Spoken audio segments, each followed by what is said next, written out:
get you when you're in the woods. There's somebody walking down the bottom of the valley. Turn around.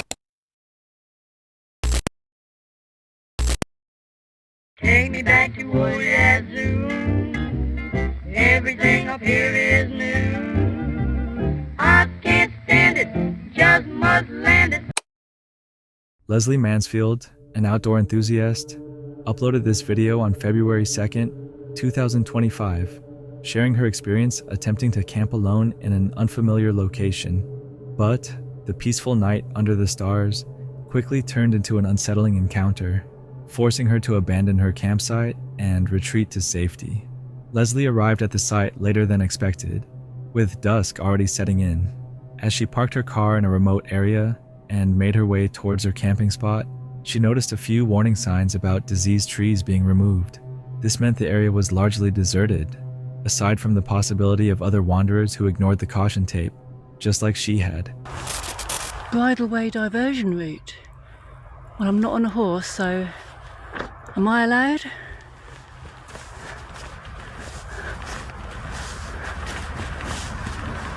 Bridleway closed. We're felling the diseased and dying ash trees along this bridleway. Oh my goodness, I've only just come here once. I just need to just skirt around the edge of this.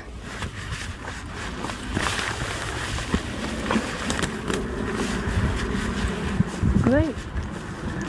That means I'll be all alone, except if other naughty people who are willing to go through tape come down here.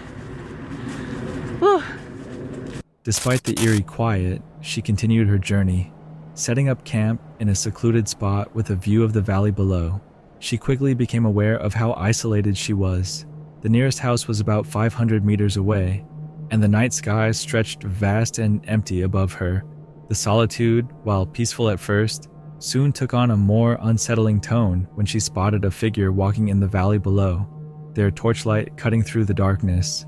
Leslie instinctively turned off her own light, hoping to remain unseen. At first, she assumed the person was simply passing through. However, instead of continuing along their path, they turned back, heading toward the direction of her tent. A sudden wave of unease washed over her. Realizing that she was completely exposed, Leslie made a quick decision. She grabbed only the essentials, her phone, keys, and jacket, and abandoned her tent, seeking cover in the nearby trees. Put my hat on. Don't know if you can see that, but there's somebody walking down the bottom of the valley there with a torch. I'm sure they're fine and innocent, but I've turned all my lights off until they've walked by.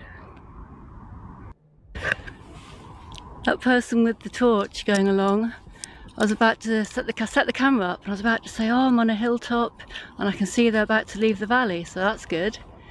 But they didn't. They came back and sort of towards the tent, and I just thought, oh shit, oh shit, oh shit. Pat, the camera, in fact the camera is what I was worried about. First time I've used this, Insta360. My first ever camera. It's funny how I was packing that, wanting to make sure that was okay. And my hip belt I wear, so it's got my mobile and keys, so I just got my rucksack on and left the tent and hid down in the trees to make sure they went, because I also wanted to check what they were doing rather than just, you know, me leaving. And eventually they left. I don't know, I was spooked by then. So I found a different spot. So I'll show you this spot, just about 10 minutes around the corner, but it's a different... Minutes passed before the figure finally moved on. Even then, Leslie remained hidden, ensuring they were truly gone before she emerged. Though she could have returned to her tent, the sense of safety was already shattered. Rather than risk another unsettling encounter, she relocated to a different area, just a short walk away, but out of view from where she had been spotted. As she settled into her second location, the adrenaline rush of the previous moments slowly wore off. The sky had cleared, revealing a breathtaking view of Venus, Jupiter, and Mars, shining in alignment. She took this as a sign to stay calm, even as the discomfort lingered. Despite her determination to salvage the night, the new campsite was uneven and uncomfortable. The ground was bumpy, making it impossible to get proper rest. Adding to the unease, the experience had left her on edge. Well, what to do? I'm 10 minutes away, but I feel safe because it's just a different tucked away corner. I'm just looking down on the ridgeway. I don't know. I didn't want to give up. I didn't want to go back to the car and give up. I know that everyone says, oh, follow your instincts and do that. When I saw this, I thought, no, I'm going to be here, at least for the evening. I think it's so rough and bumpy here, I'm not sure I can sleep. So I'm going to have dinner, practice with the camera, and see how I feel when it comes to bedtime. Okay, I'll get the food on. And Mars, which I've never really known about before, but Mars, it's so red. That's over in the east. So I feel safe and secure to stay now that I've seen those planets and had a little drinky. But I'm in an incredibly difficult pitch. It's completely lumpy and sideways. I just didn't want to go back to the car, so I was all stubborn. But it's awful. It's like I've just Making it hard to relax fully. As much as she wanted to prove to herself that she could stick it out, the lingering fear of who or what had been near her first campsite was hard to ignore. Eventually, she decided to pack up and leave. The walk back to her car was filled with thoughts of what had happened. Was the figure just an innocent passerby? Or had they noticed her presence and deliberately returned? Perhaps uncertainty was the most unsettling part of the whole experience.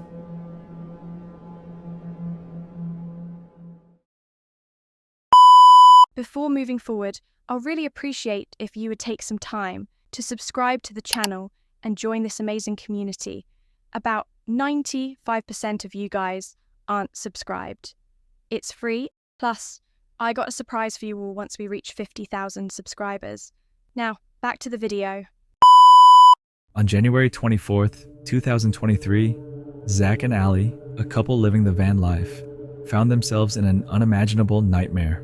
What had started as just another day in their traveling lifestyle quickly turned into a battle for survival. With no solid structures nearby and little time to react, the couple had only seconds to make a decision that could mean the difference between life and death. The day began with tornado watches issued as early as 10:50 a.m., warning of severe storms across the region.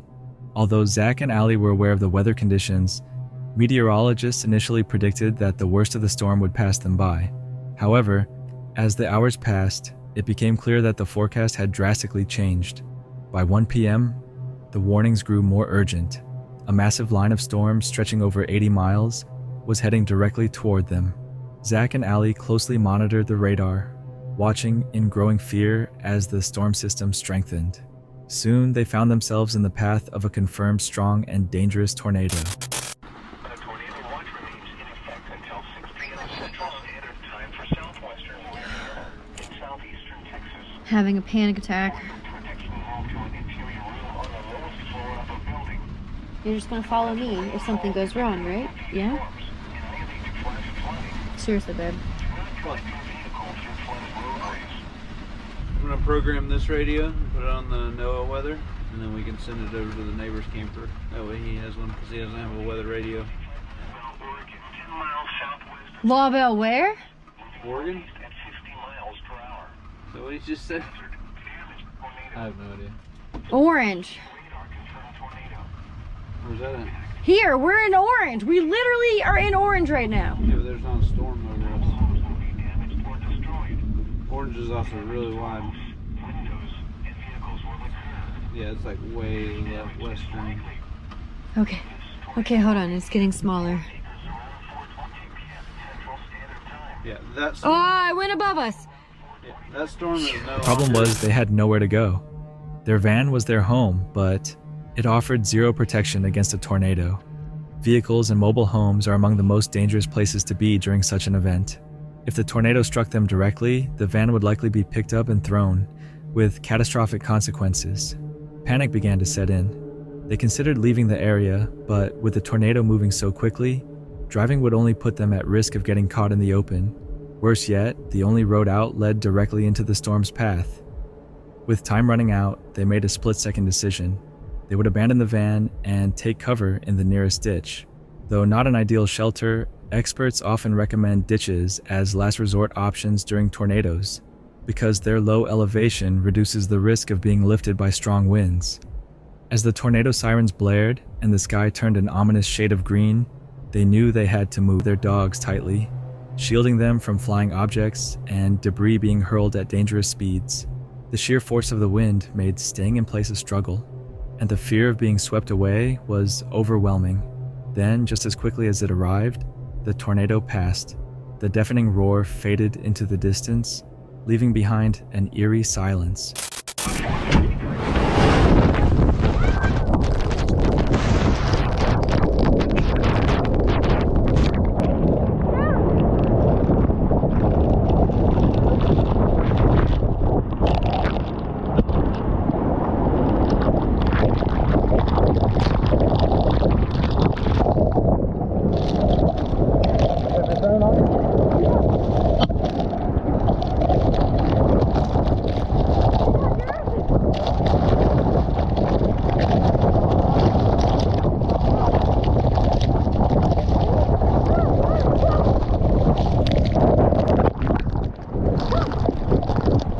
The couple slowly lifted their heads, cautiously surveying the damage.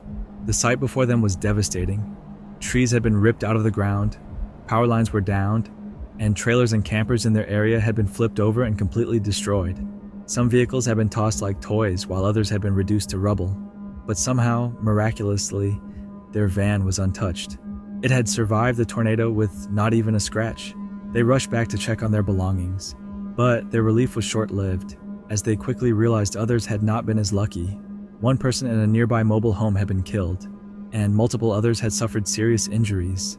The hotel they had briefly considered seeking refuge in had taken a direct hit, further confirming that staying put had been the right call. The destruction was overwhelming, and it was clear that had they made any other decision, they might not have made it out alive. Yeah, I see that. Holy cow. It probably doesn't even look as bad on video as it does in real life. When all that stuff started hitting the window, I grabbed my bag. I said, I'm gonna get ready to dive. I don't know where this piece came from. Felt good? Yeah. Alright. Yeah, because it looked like it went right through that way.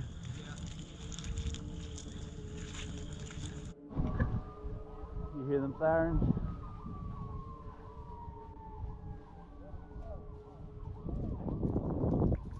I'm gonna have to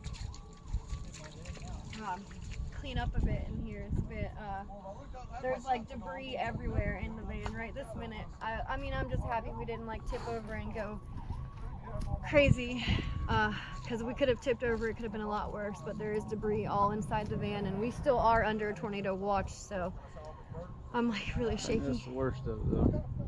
Oh. Hey, do you see all that tin? What the hell was that? Tin. You see all that tin that's over there? Their lifestyle of living on the road had given them countless adventures and unforgettable experiences, but this was a reminder of how unpredictable life on the road could be. This experience left them deeply shaken, but it also reinforced the importance of being prepared, knowing where to seek shelter, and never underestimating the power of nature. If this encounter proved anything, it was that sometimes the only thing standing between survival and disaster is a single split-second decision.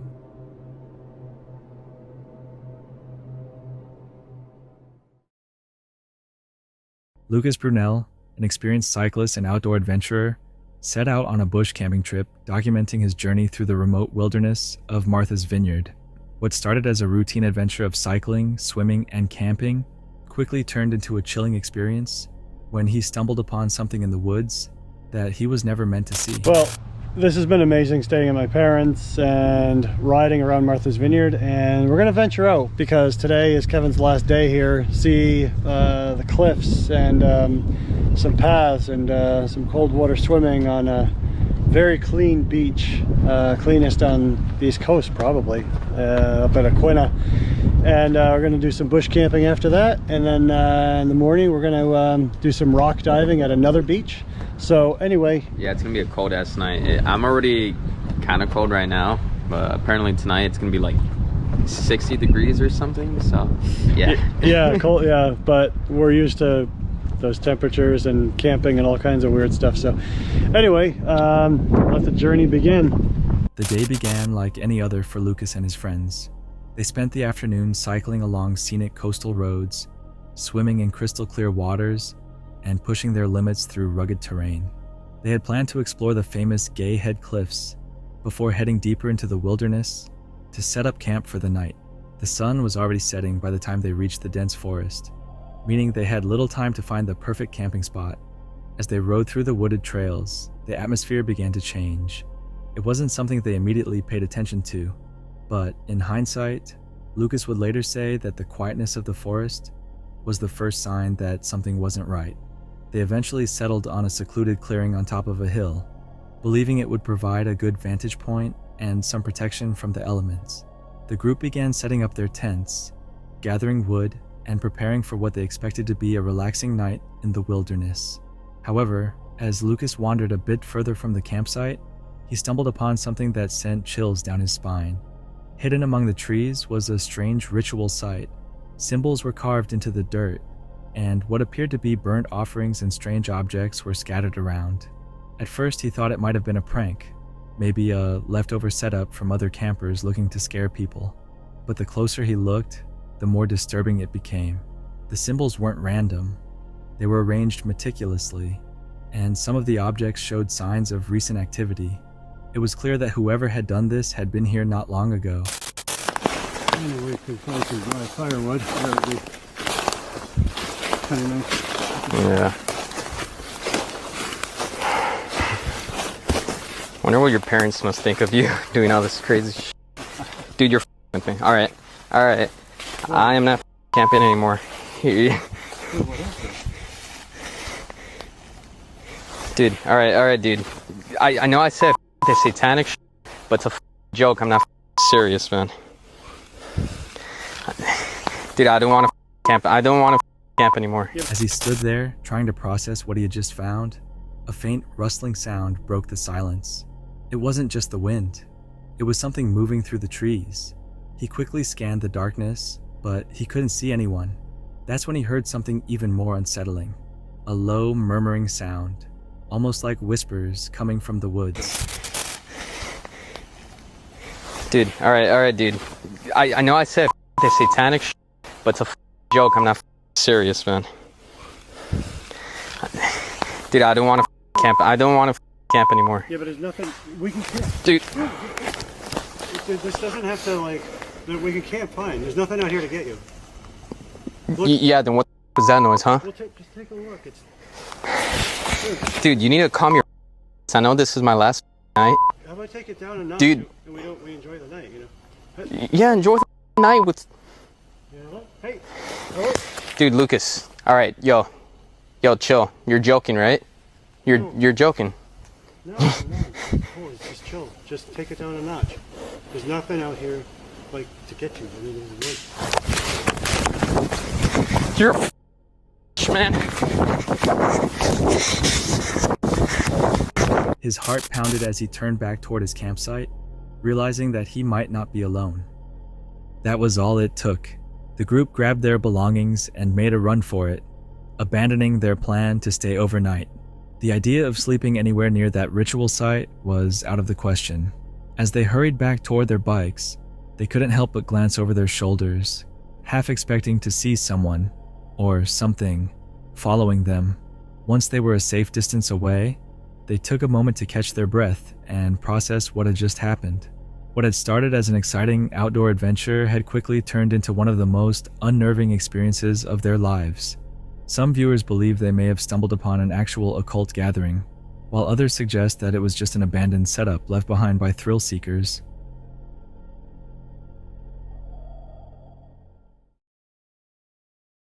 The YouTube channel Travel Beans is known for its travel vlogs and adventurous road trips, but one of their experiences took an unexpected and terrifying turn.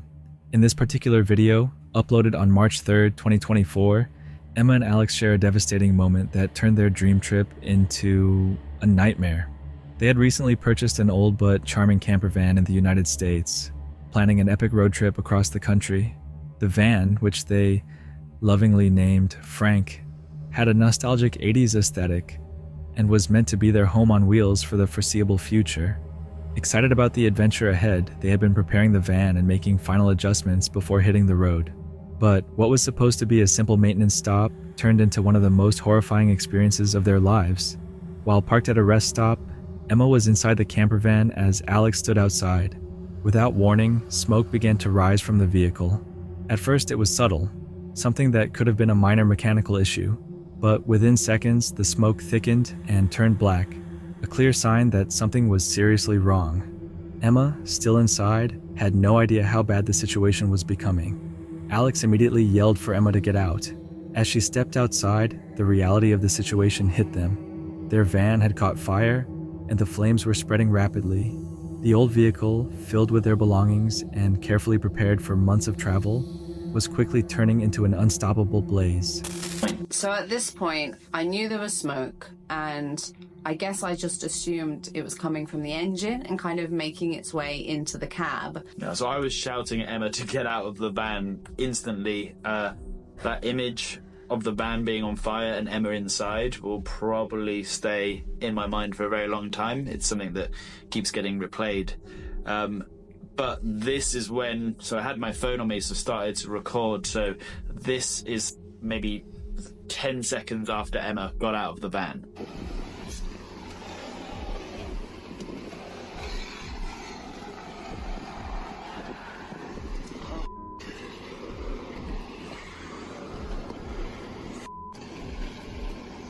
What have we got in there?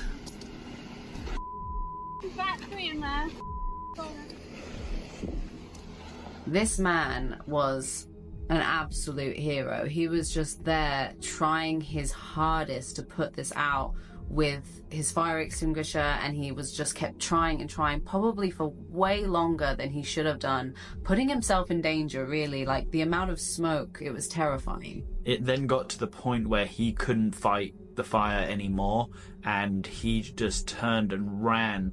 And at this point for us, we then did the same to try and find some shelter. The fire grew with alarming speed, engulfing the interior before they could do anything to stop it. Within minutes, the entire van was beyond saving. Emergency services were called, and as they waited, bystanders stopped to help, offering words of support and even a ride to safety. When firefighters arrived, they worked quickly to control the flames, but by that point, the damage was irreversible. The van was reduced to a charred shell.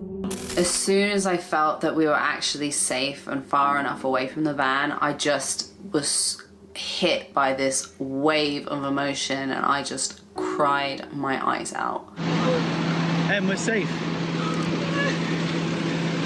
We're safe. Has anybody called 911? No, we just ran out. Someone came with a fire extinguisher, and then So this just happened? Just happened. We were driving it 2 minutes ago. Call 911. Yeah, please. Thank you. Oh God. It was really surreal at that point, because up until that point, sort of, you know, especially when the guy was, you know, fighting the fire with that extinguisher and everything, you had this like sense of like, okay, what can we do? How can we fix this? But at that point, we just relinquished all sense of control over the situation. All we could do was just be spectators in this. The fire department turned up extremely quickly, within a few minutes of it going up. They were amazing. Yeah, so good, but unfortunately the fire was, you know, just so quick. Everything inside completely destroyed. The van had been more than just a vehicle. It was meant to be their home, their adventure, their freedom, and now, in the blink of an eye, it was gone.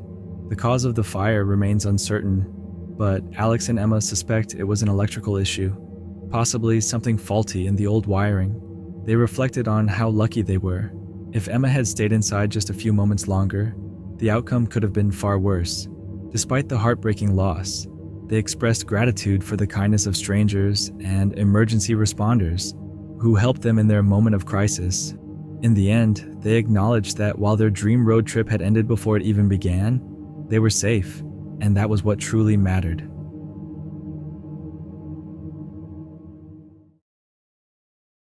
On July 8th, 2021, the YouTube channel Exploring Intuition uploaded this video in which they shared their exploration of the TNT area near Point Pleasant, West Virginia.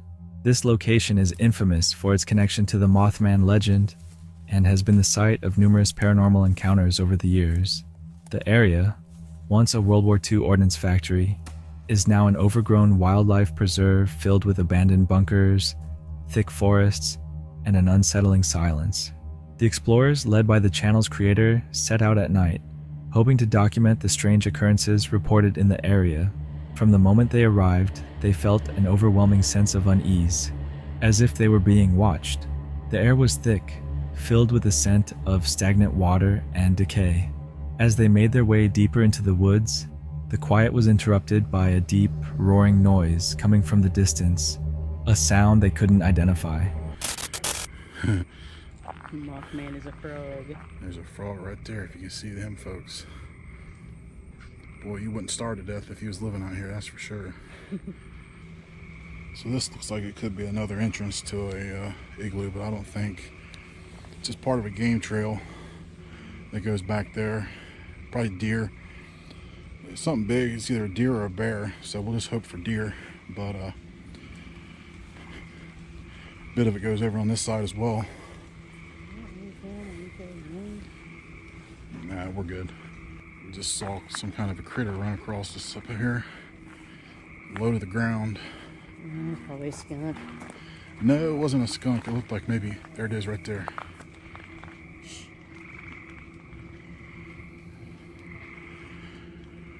I'll tell you what, this is definitely a nature preserve because this place is alive. There's stuff moving around all around us. Okay, off to our right over here is where these office buildings. No, this is the trail that goes up towards the office buildings. Oh, that is a bunker. Wow. Boy, you just come right up on them. This one is accessible. So I'm gonna check out our first bunker of the night.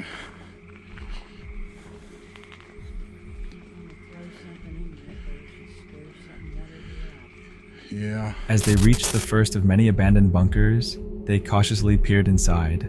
The structures, originally built to store explosives, were now decaying relics, covered in graffiti and moss. While checking the entrance of one bunker, they heard movement in the bushes nearby.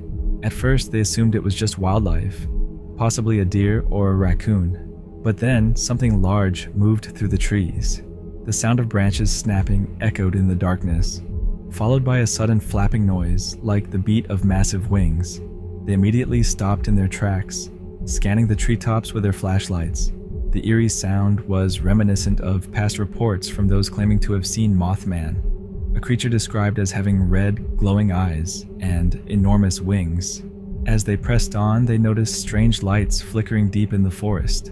At first, they thought it might be fireflies or distant headlights, but the way the lights moved, erratically and without a clear source, left them baffled. Could have been lightning bugs, but we have our first eye shine. I saw it too, actually, so I do have to concur that, don't know that I could call them red or orange, but there were definitely something up there that looked like they lasted a little longer than your typical lightning bug. Probably a deer. Well, I hope it's a deer. I do. Well, I guess we'll find out. There's Peter Cottontail hopping down the bunny trail.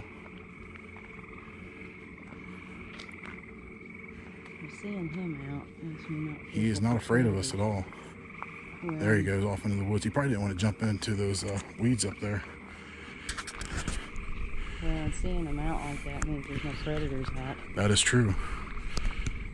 They don't come out in the open like that when there's a predator out there. Right there he is. It's Mothman, folks. He's coming right out of the bushes. What kind of noise does Mothman make? I mean, he has a parabiscus, or is that the right terminology? Proboscis? Proboscis. Proboscis. I don't know that Mothman There's can. the geese from your goose poop. No, that's not geese. Rocks? Those are rocks or some sort of, those are lily pads, giant lily pads. Holy crap. Yeah, huge. Their camera even captured a few unexplained flashes that seemed to appear and vanish in an instant. What was that? Oh, I just totally saw something. I hope I got it on camera. That was not a lightning bug. I saw something fly up into the air right there, right in front of us, and it looked like a half crescent moon, about 20 feet off the ground. Things took an even stranger turn when they decided to set up an electronic voice phenomena session, hoping to capture any supernatural voices. To their astonishment, the device picked up clear, disembodied whispers, responding to their questions in a way that seemed too intelligent to dismiss. The responses were faint but chilling, with one voice seemingly warning them to leave the area. Then, the howl started. From deep within the trees, a low, guttural howl rang out, sending shivers down their spines. It was unlike anything they had ever heard, too deep for a coyote, too unnatural for any known wildlife. The sound grew louder and closer, making it clear that whatever was out there was approaching. Feeling that they had pushed their luck far enough, Shelter, and obviously at night they would be able to tell something coming from a long distance. And we've had some weird smells, but believe what you will, but I just don't think thousands of people are lying or just mistaken bears. Yeah. I gotta turn my camera on, Mary. That thing. There it is. There it is. There it is. Holy cow, that thing is following us as we leave. It's right there, folks. I mean, that thing we've been seeing the whole time is shadowing us 50 yards away from us, and we said when we left that, what if it followed us out? And it is totally following us out. I mean, what kind of animal does that? Predator. A predator would do that. I don't see it. Like a dog or something would have come up on us, barking or something like that. Whatever that is, definitely wants to stay. As soon as we turn our lights back on, it hides again. All right, let's just keep going. Every 50 yards or so, we'll turn and look behind us, but it's totally following us out. And there it is, it's following us out. Whatever, it's going side to side on the path.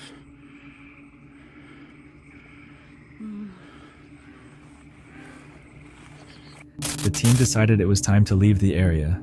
At one point, they stopped to catch their breath, only to hear a rustling in the bushes just a few feet away. When they shined their lights in the direction of the noise, nothing was there. Reviewing their footage later, they were shocked to find even more anomalies, including shadowy figures in the background and unexplained noises that hadn't been audible at the time. The TNT area has long been a hotspot for paranormal activity, with stories ranging from Mothman sightings to reports of ghostly encounters. Whether what they experienced was paranormal or simply the result of overactive imaginations, one thing was certain: they would never forget that night.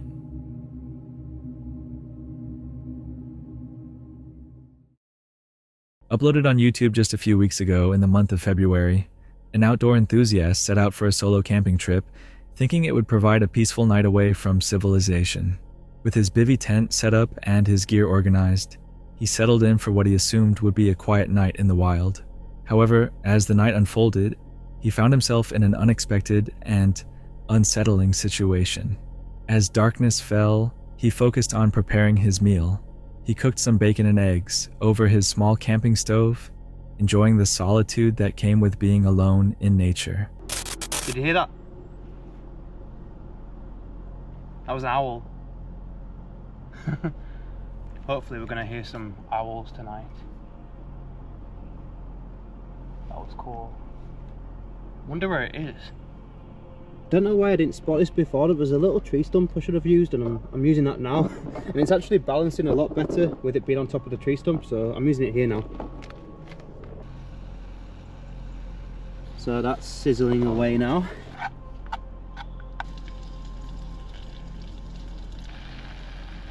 So this is cooking quite well, to be fair.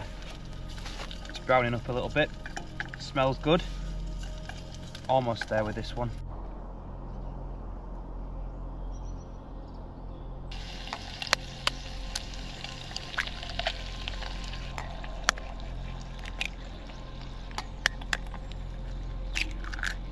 So it is almost there, but I should have brought some extra fuel, I think, for next time, because it is almost running out, so not doing too good.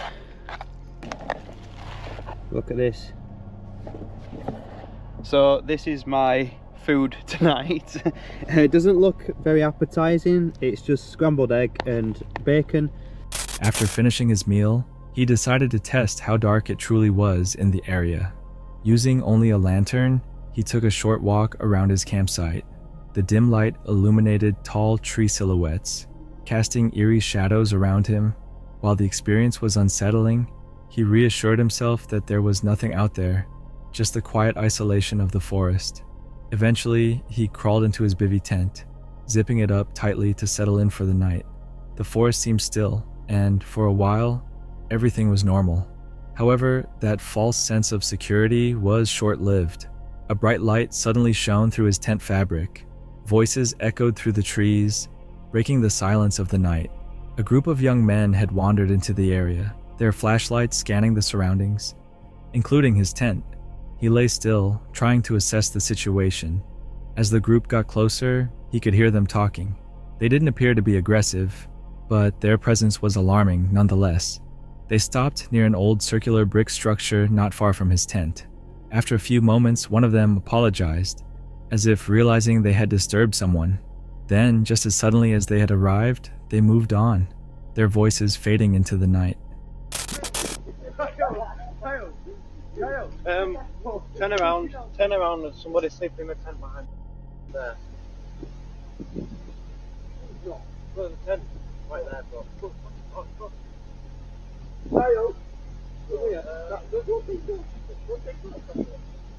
Hello?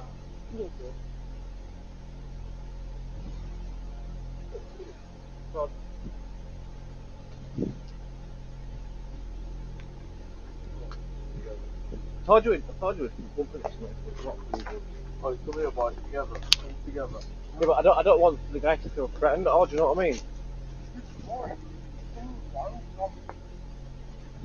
Yeah, leave him to it, mate, let's go. He's got a body, look, he's got a trail cam there, look.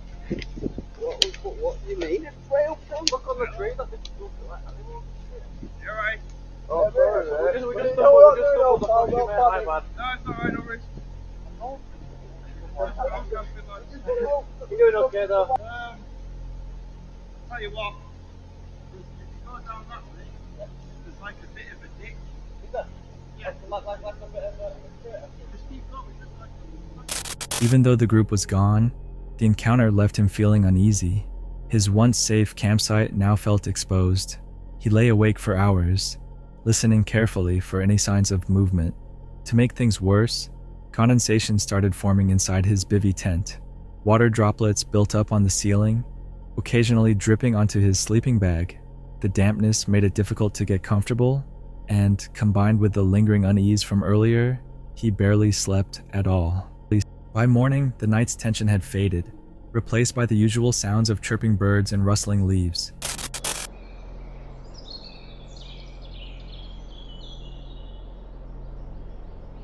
It's a small amount of space. Water can gather because of condensation, and I had that issue last night.